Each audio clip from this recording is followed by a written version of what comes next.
एक राजा था। वह बेहद बीमार था। डॉक्टर, वैद्य, हकीम जाने कितने आए, पर सब निराश होकर लौट गए। ना वह राजा की बीमारी पकड़ पा रहे थे, ना इलाज कर पा रहे थे। इलाज करते भी कैसे, बीमारी तो थी ही नहीं। बस राजा को लगता कि वह बेहद बीमार है, मगर वह बीमारी है कहाँ, इसे कोई समझ नहीं पाता था। राजा ने ना जाने कितनी तरह की दवाइयों का सेवन किया, मगर उनकी हालत में सुधार नहीं हुआ। उनके सिर पर बर्फ रखी गई, पेट सेका गया, पर बीमारी वैसी की वैसी ही रही। अब राजा को गुस्सा आ गया। उन्होंने कहा, भगा दो इन नालायकों को, इनके पोथी पत्रों को छीनकर उनमें आग लगा दो। इलाज करने वाले मुंह लटकाकर लौट गए। लोगों ने डर के मारे राजा के महल में आना जाना छोड़ दिया।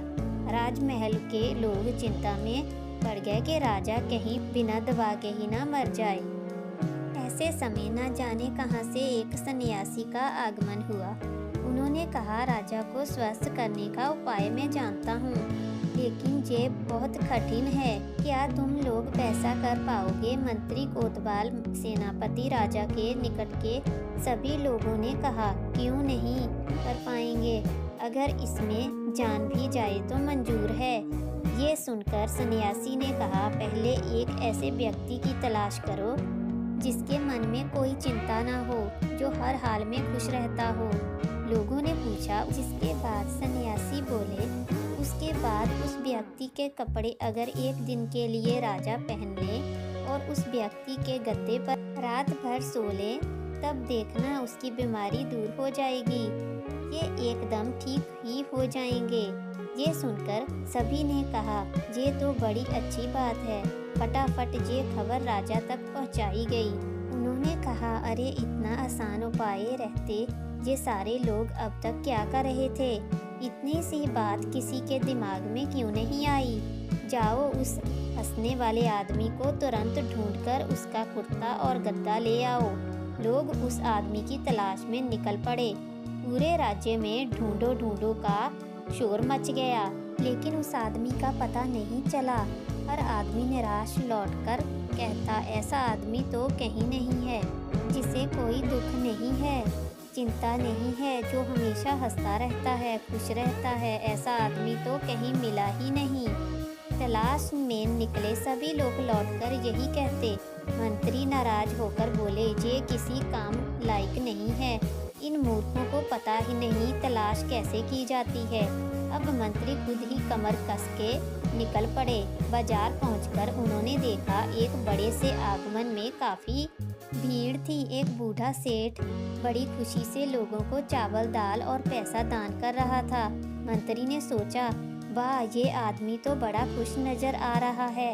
इसके पास लगता है रुपए पैसे भी काफी हैं। तब फिर इसको कोई कष्ट नहीं होगा, ना कोई चिंता। इसी का एक कुर्ता और गद्दा मांग लिया जाए।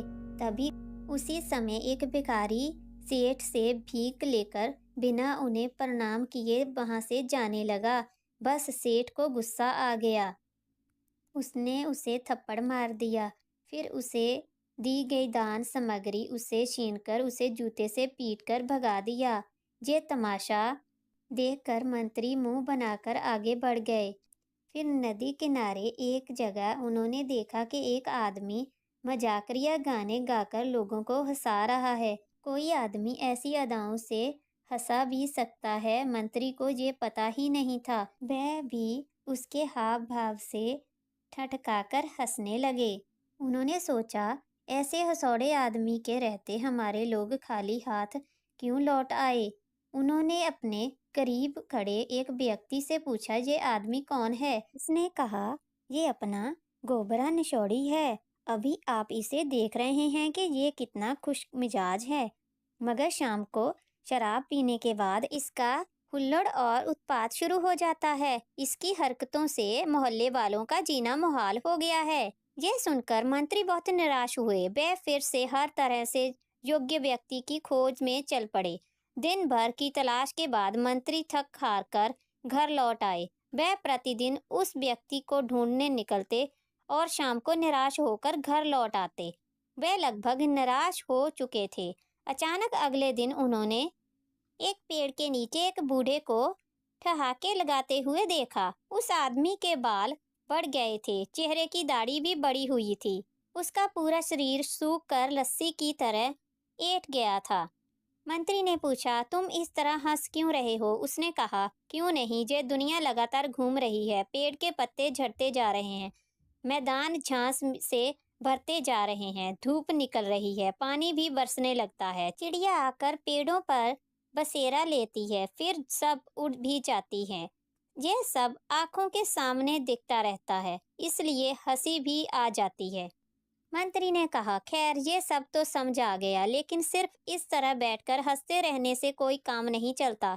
तुम क्या कोई काम धाम नहीं करते? फकीर बोला, क्यों नहीं करता हूँ। सुबह नदी की ओर जाता हूँ, वहाँ नहा धोकर लोगों के आते जाते देखता हूँ, उनकी बातें सुनता हूँ। ये सब तमाशा देखकर फिर अपने इस पेड़ के नीचे आकर बैठ जाता हूँ। इसके बाद जिस दिन खाना मिल जाता है खा लेता हूँ, जिस दिन नहीं मिलता भूखा रह जाता हूँ। जब घूमने की इच्छा करती है घूमने चल पड़ता हूँ, जब सोने की इच्छा होती है सो जाता हूँ। कोई चिंता भावना उठक पटक, किसी से कोई मतलब नहीं, बड़ा मजा है। मंत्री सिर खुजलाते हुए बोले, जिस दिन खाने को नहीं मिलता उस दिन क्या करते हो? फकीर बोला, उस दिन तो कोई झंझट ही नहीं, चुपचाप बैठा बैठा दुनिया का तमाशा देखता रहता हूँ। बल्कि जिस दिन खाने को मिल जाता है उस दिन ज्यादा झमेला करना पड़ता है। भात सानो, उसका कौर बनाओ, उसे मुंह में डालो, चबाओ, निगलो, इसके बाद पानी पियो, कुल्ला करो, हाथ मुंह पोंछो, कितना कुछ करना पड़ता है। मंत्री ने देखा कि इतने दिनों बाद जाकर ये सही व्यक्ति मिला है। उन्होंने कहा, अपने पहनने का एक आग कपड़ा दे सकते हो? इसके लिए तुम जितने पैसे मांगोगे मैं दे सकता हूँ तुम्हें। यह सुनकर वह व्यक्ति थोड़े जोर से हंसा, बोला, कपड़े? अभी जिस दिन एक आदमी ने मुझे एक चादर दी थी उसे एक भिखारी को दे दिया। कपड़े बकपड़े के चक्कर में मैं नहीं पड़ता। मंत्री ने कहा, तुमने तो मुझे मुश्किल में डाल दिया। किसी तरह एक आदमी मिला भी तो उसके बदन पर कपड़ा नहीं है। खैर कोई बात नहीं, तुम अपना गद्दा ही मुझे दे दो, इसके लिए जितने पैसे तुम चाहो मुझसे ले लो। फकीर हंसते हंसते लोटपोट हो गया। काफी देर तक हंसने के बाद वह बोला, 40 साल से मैंने बिस्तर के बारे में जाना ही नहीं और तुम मुझसे गद्दा मांगते हो? मंत्री बड़े आश्चर्य से बोले, तुम भी खूब हो, ना कपड़े पहनते हो, ना रजाई कंबल बिस्तर रखते हो, तुम बीमार भी नहीं पड़ते? फकीर बोला, बीमारी क्या चीज होती है? जो लोग बीमारी के बारे में सोचते रहते हैं ये ही बीमार पड़ते हैं, बीमारी उन्हें ही दबोचती है। ये कहकर उसने पेड़ के टेक लगाई और पैर फैलाकर फिर से हंसने लगा। मंत्री हताश होकर वापस लौट आए। उनके आने की खबर राजा तक पहुंची। राजा ने मंत्री को बुलावा भेजा। मंत्री ने पास जाकर सारी कहानी सुना दी। सब सुनकर राजा ने मंत्री से कहा, ठीक है, अब आप घर जाइए, इलाज से कोई फायदा नहीं हुआ। बड़ी मुश्किल से जो एक उपाय हाथ लगा वह भी निकल गया। सभी एक दूसरे का मुंह ताकने लगे, फिर गहरी सांस लेकर बोले, राजमहल में लोग फिर से चिंता में डूब गए। अब क्या किया जाए? अब राजा को बचाने की कोई सूरत नजर नहीं आती। उधर राजा भी बैठे बैठे सोच रहे थे, मैं राजा हूँ, कितने सुख में रहता हूँ, अच्छे से अच्छा खाना खाता हूँ, किसी चीज की कमी नहीं है, लोग हर समय मेरा ख्याल रखते हैं। इस पर भी मुझे बीमारी लग गई। और ये फकीर तो को देखो, जिसका कोई आगे नहीं है ना पीछे है, जिसके बदन पर कपड़े नहीं है, सोने के लिए बिस्तर नहीं है, सिर्फ पेड़ के नीचे पड़ा रहता है, जो मिल जाता है खा लेता है।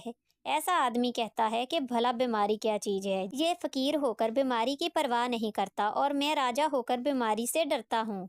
दूसरे ही दिन राजा ने सुबह उठने के बाद अपने खास दरबारियों को बुलाकर कहा, तुम सब के सब बेवकूफ और निकम्मे हो, तुम लोगों से कुछ करते नहीं बना, लेकिन देखो अपनी बीमारी मैंने खुद ही ठीक कर ली। आज से मैं फिर से पहले की तरह दरबार में बैठूंगा और जो जरा भी बेअदबी करेगा उसकी गर्दन उड़ा दूंगा।